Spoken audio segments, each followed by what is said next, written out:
Virginie Despentes, 47 ans, c'est une écrivaine et réalisatrice française. À l'école, elle embêtait ses profs par des bastons répétitifs avec les gars de son collège, et à 15 ans, elle est internée en hôpital psychiatrique pendant un peu plus de 2 mois. Suite à cela, elle se fera déscolariser et errera à travers les préfectures de France. 2 ans plus tard, en faisant du stop, elle est victime d'un viol dont elle en parlera en 2006 dans son œuvre King Kong Theory. Cette dégradation de la condition de la femme, elle sera le sujet de son premier roman, Baise-moi, que son personnage Manu interprétera. Mais son style trash déplaît et effraie les professionnels. Elle sombrera dans un alcoolisme où elle enchaînera les petits boulots. Le manque d'argent la ramènera à la prostitution volontaire et occasionnelle. Elle commence alors à fréquenter le milieu lesbien et transsexuel de Paris et fera son coming out à ses 35 ans. Virginie Despentes, c'est en référence au quartier des Pontes, où elle a vécu sa vie de prostituée. Ça fera beaucoup parler d'elle dans les années 2000 lorsqu'elle rend public son film tiré de son roman Baise-moi, où les scènes de sexe ne sont ni censurées ni simulées. Ce film fut un scandale. Finalement, malgré son style trash, elle sera élue à l'Académie Goncourt en 2016. Alex Bleach, star de la musique, vient de mourir. Overdose dans la baignoire. Coup dur pour ses fans et pour Vernon Subutex. Ce n'est pas seulement un ami qu'il vient de perdre, mais aussi celui qui paye son loyer depuis plusieurs mois. Dorénavant, le voilà à la rue. Ancien disquaire au revolver, il a connu des années de folie, dans l'insouciance et dans l'arrogance.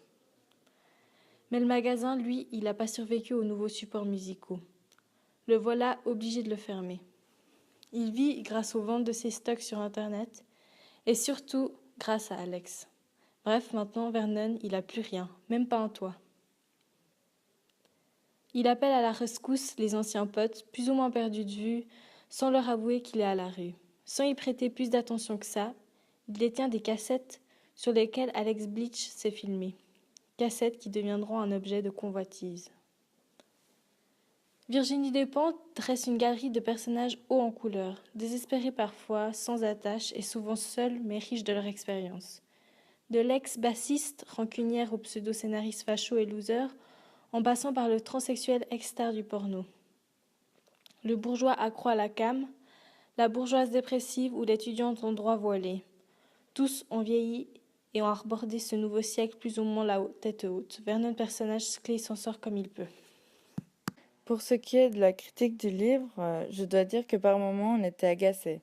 À chaque chapitre, de nouveaux personnages. Parfois on se perdait dans le nombre. On ne comprenait pas comment ils arrivaient là. À peine le temps de se familiariser avec eux, de s'imprégner de leur histoire, et paf, on passe au suivant. On s'est dit, attends, ça va pas être comme ça jusqu'à la fin. Mais on voulait connaître le sort de Vernon. Et l'on s'aperçoit que tous ont un lien direct ou indirect. Virginie Despentes savait où elle voulait nous emmener. Tous en boîte. Pour le style de l'écriture, on cherche encore le trash chez Virginie Despentes. À notre sens, putes et transsexuels ne suffisent pas pour entrer dans cette catégorie au XXIe siècle. Cependant, quelques propos nous ont parfois choqués, comme ceux racistes du réalisateur raté, des coups du mari violent ou encore la misogynie du trader.